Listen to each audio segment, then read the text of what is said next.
Thousands of investigation files on the activities of American financier Jeffrey Epstein have been made public in recent weeks. That's 7 years after Epstein's death, while serving a jail sentence as a convicted sex offender in the year 2019. The released travelogues, recordings, and emails seem to paint a detailed picture of a ring trafficking minors. They involve prominent figures and names in U.S. business, politics, including former British loyalty as well. On the latest development of the Epstein case, let's loop in our panelists. In Tampa, Florida, Jim Rossi, former Assistant United States Attorney from the Department of Justice. In Sydney, John Keane, Professor of Politics with University of Sydney. In Beijing, Rong Ying, Senior Research Fellow from China Institute of International Studies. Thank you so much for all of you joining us. Mr. Rossi, now, how much do we know about exactly what Epstein did? Now, we know 2008, 2019, these two different timings in terms of trying to describe the crimes he has committed. But now we see a lot of mysteries and controversies. How much do we know about the crimes he did throughout his life? Well, I think what you see with the production of the documents, the 50% that they have produced, and they still haven't produced 50% more.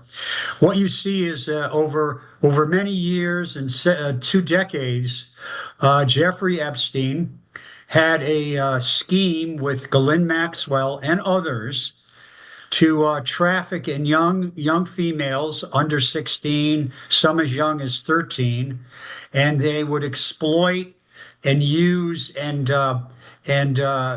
terrorize these young girls into performing certain acts on adult men. And that was a scheme that started way back in the 90s and continued up until probably 2019.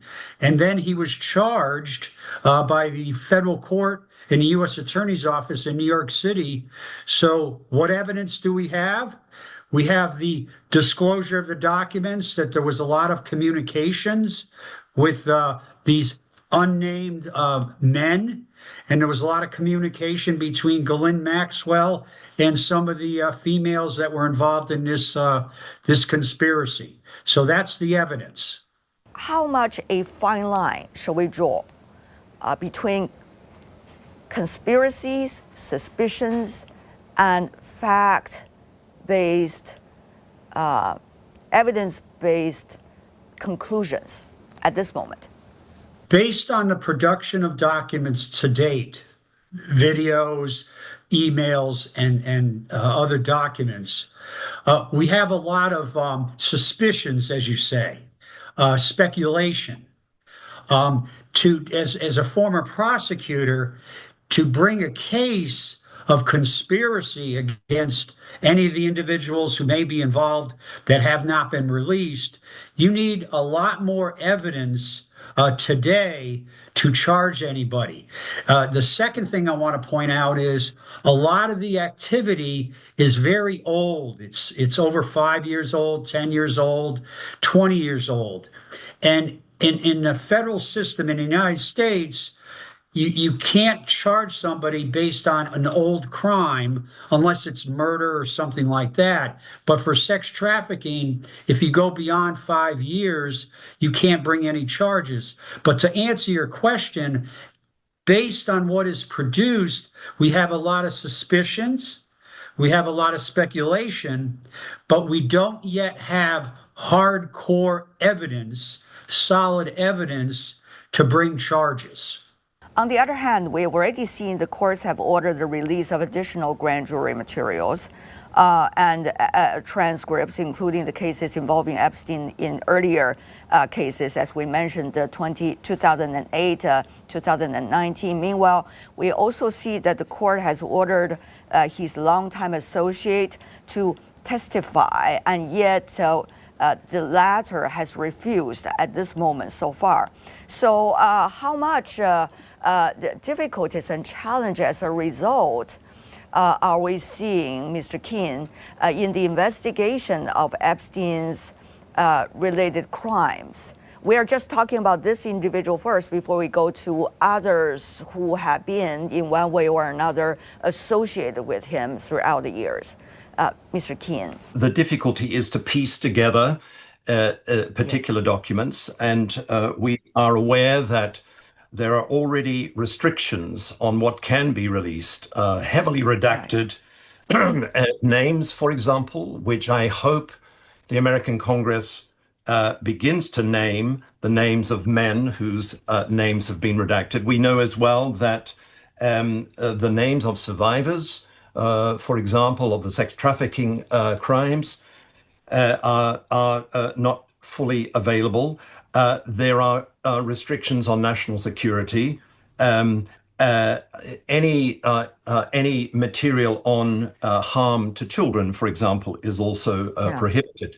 But it does seem to me what is also important is to try to make a kind of comprehensive sense of what all of these documents, only 50% of which we have, many of them heavily redacted.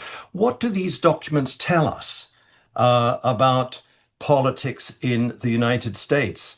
And if I may, very briefly, I would like to say that what's presented is something like a picture of an Epstein ruling class.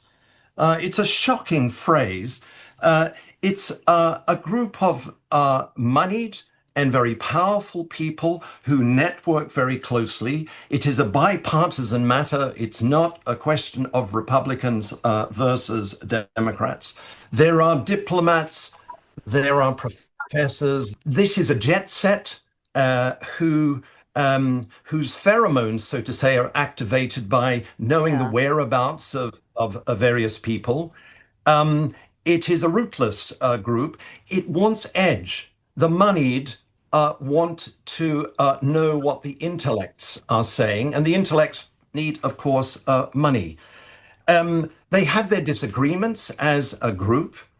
They are nihilists in the sense that they're not at all moral. You know, Kenneth Starr, who was the great prosecutor of Bill Clinton, turns out to be actually an ally of Jeffrey Epstein. And so it goes on.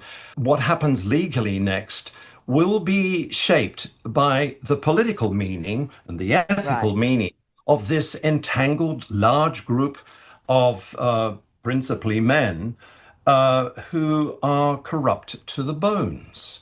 This is the point. And one could say that this is what happens after 40 years of what has been called neoliberalism. When you privatize, marketize everything, where the rich get richer and the poor get poorer, this class came out on top. And it's not a very pretty picture. We see also other complexities, because right now we see the DOJ and also the US Congress on documents, whether to release or not, what to release, names or not, what is the nature of the whole thing, investigation, have very different views.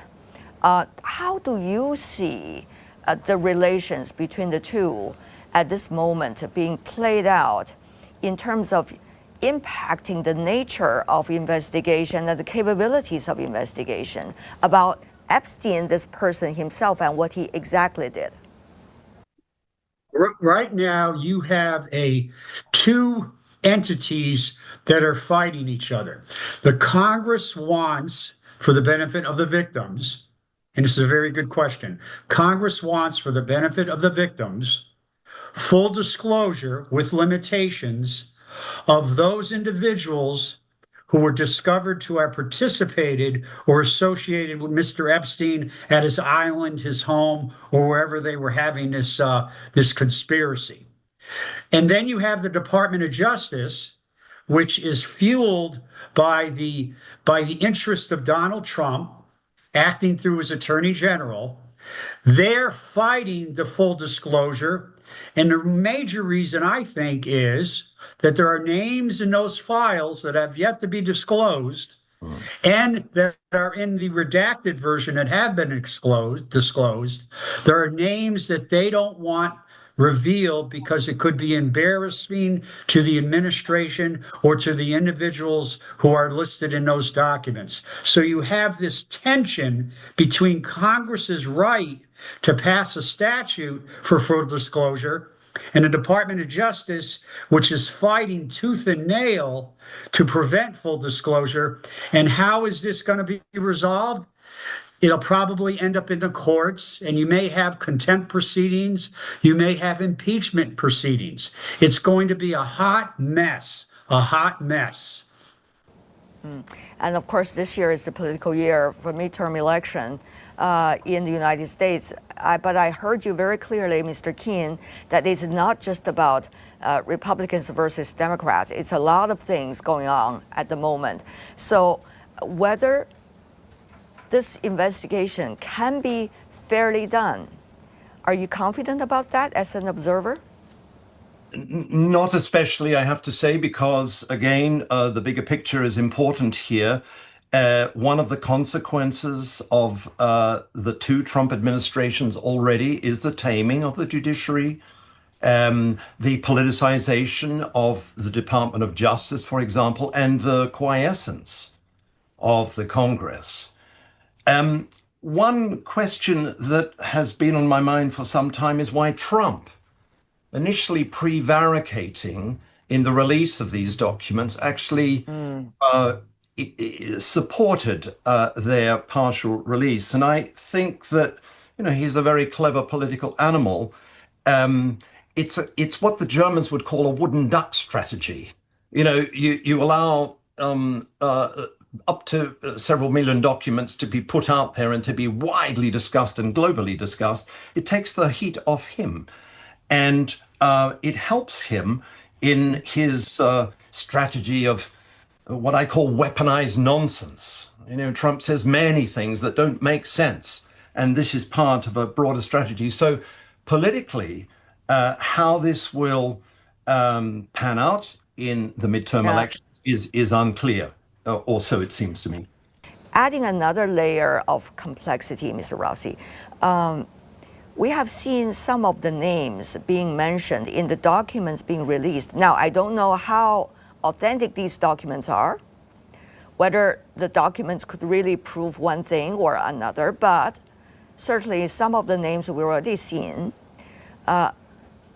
goes beyond the United States, which means there's another layer of geopolitics and the U.S. relations with all these people where they're coming from originally.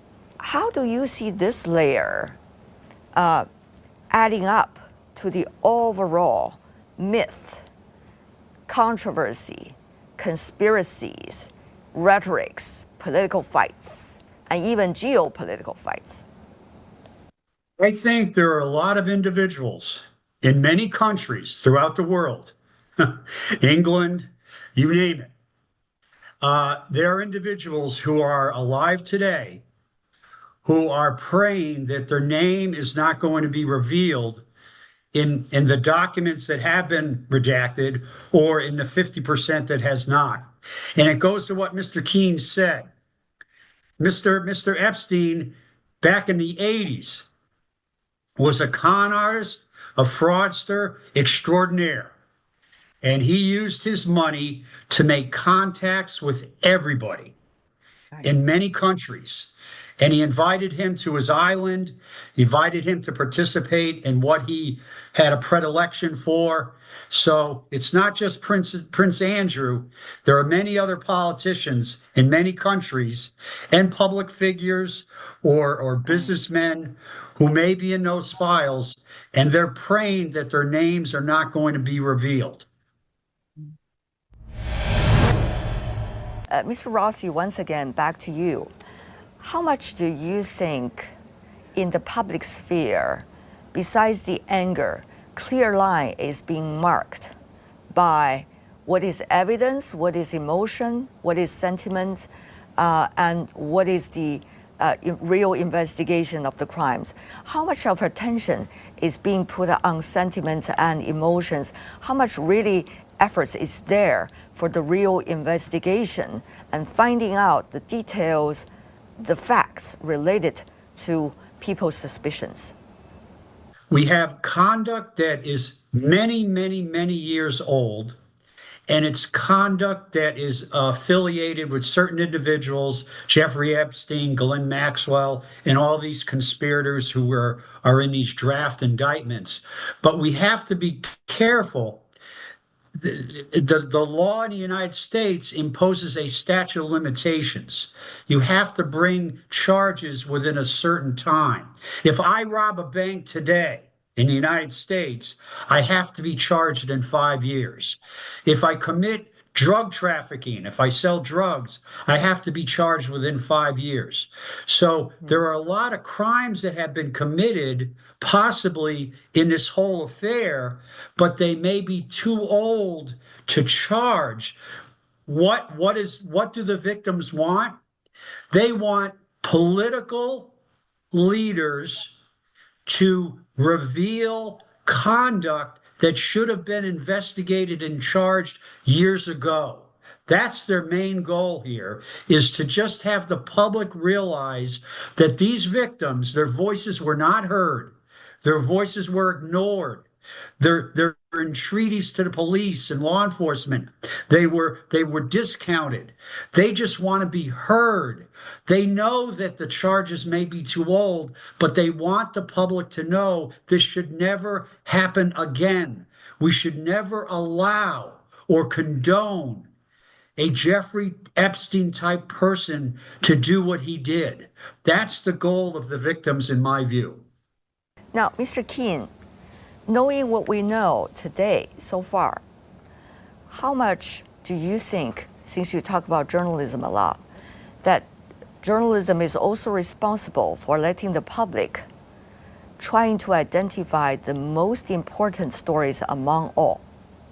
How much do you think journalism and others in the society should help the public to realize this?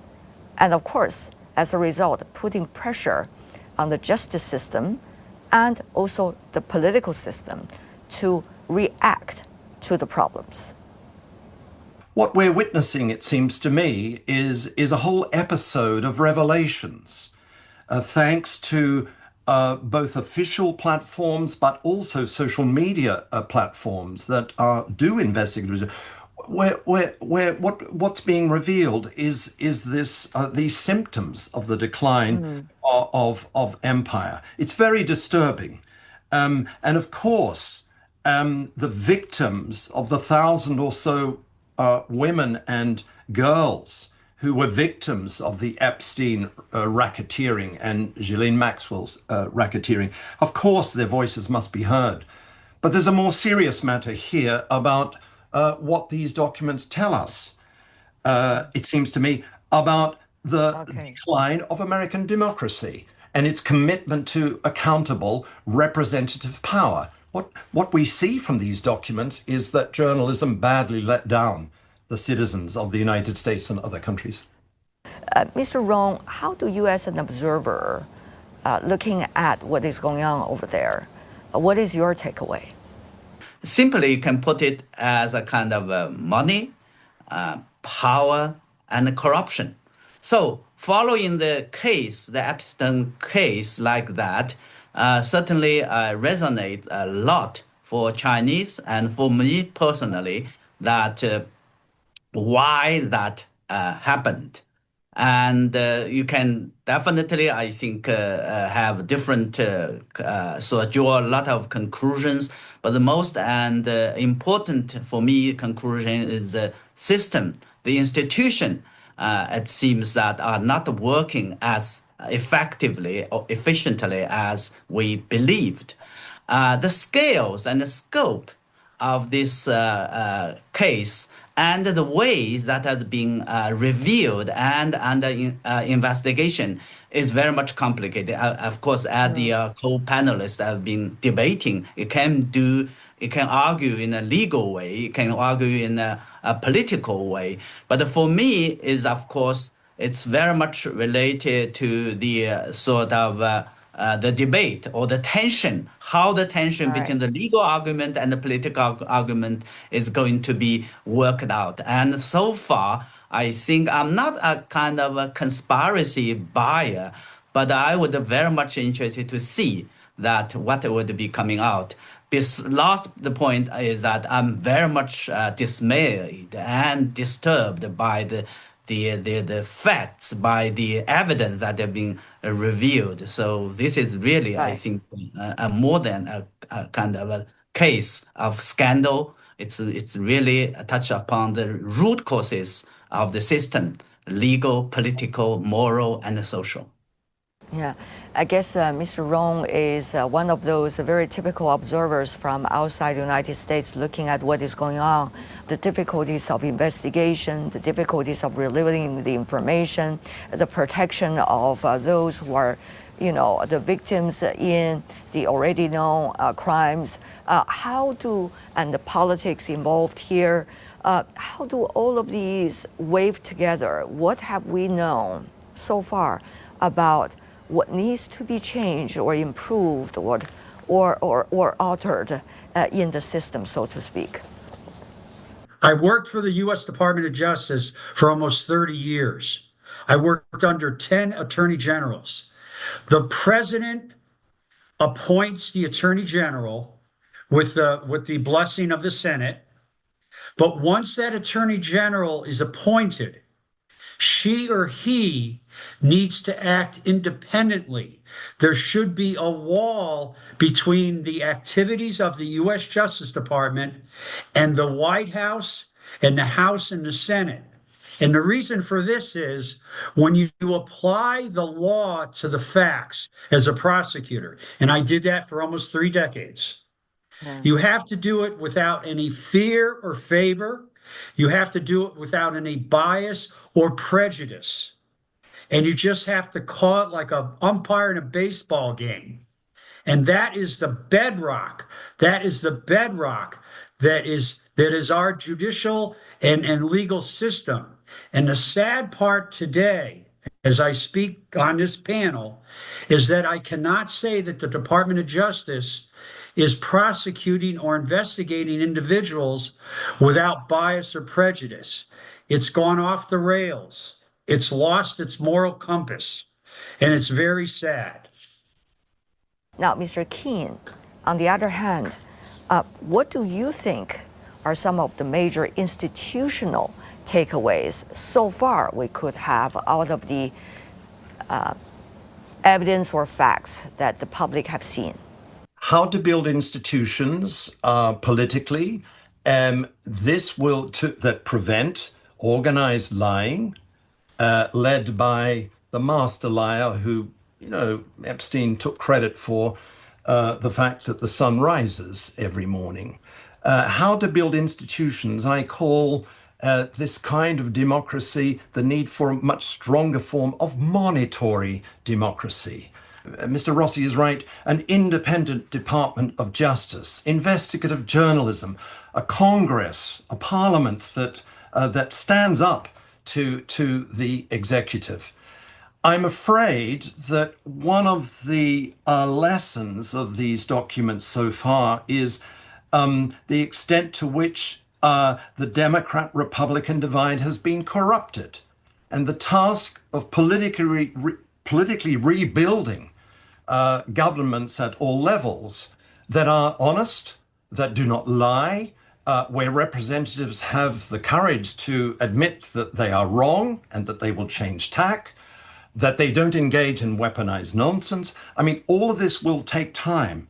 And it seems to me this is the major lesson, political lesson of the Epstein files.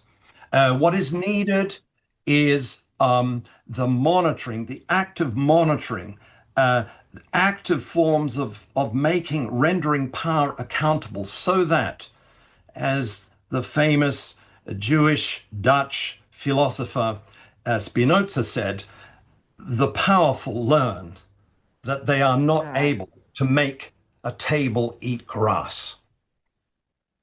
Thank you for that quote. Mr. Rong, your final takeaway.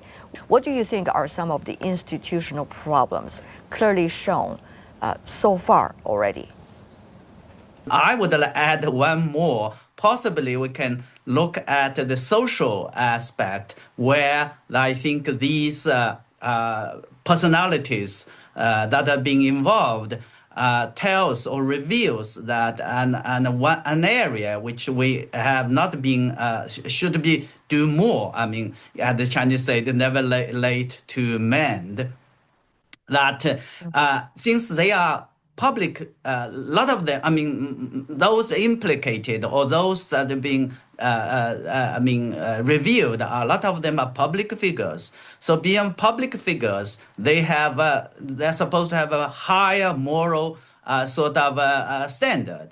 So the code of conduct receiving, these treatment or doing in a way like what that being revealed in the Epstein case is not, politically unacceptable, but morally and socially unacceptable.